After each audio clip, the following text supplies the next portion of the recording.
Magandang umaga! Kumusta po? Narito po ulit ang update natin para sa lagay ng ating panahon. Ngayong umaga po ng September 24, 2025.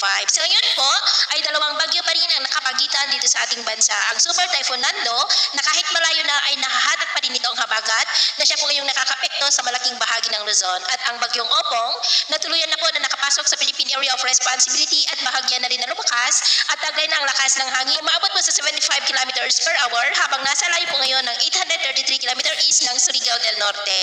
Paghapon po ngayon na posibleng nandyan lang sa silangan ng Mindanao habang unti-unti na lumalakas at mamayang gabi kikilos na po yan pa west, northwestward at bukas posible na po na nasa silangan ng Visayas habang unti-unti po napapalapit sa kalupaan at sa Biyernes ng madaling araw posible po natatama na yan sa may northern Samar, tataan rin sa Bicol Region, Quezon at Mindoro provinces pero hindi pa rin inaalis ang posibilidad na kikilos yan pataas dyan sa may Central Luzon kaya atin lamang pong babantayan ang development yan lalo na at nandyan pa rin sa karagatan. At sa lagay po ng ating panahon ngayong madaling araw dahil sa habagat ay may mga isolated rain sa may Ilocos Region, Cordillera, Cagayan Valley, Batanes, Babuyan Islands, Metro Manila, Calabarzon, Bicol Region, Mindoro provinces, Northern Samar at ilang bahagi po ng Leyte.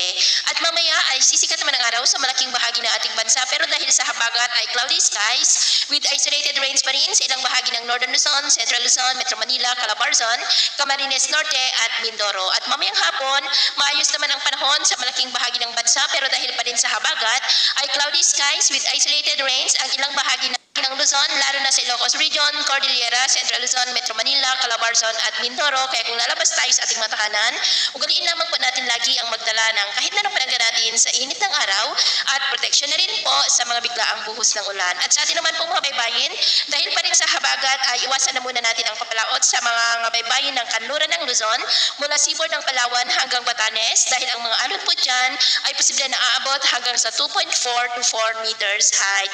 Kaya hanggat maaari po ay iwasan na muna natin ang papalaot dyan sa mga may kulay pula para mas makaiwas sa mga sakunang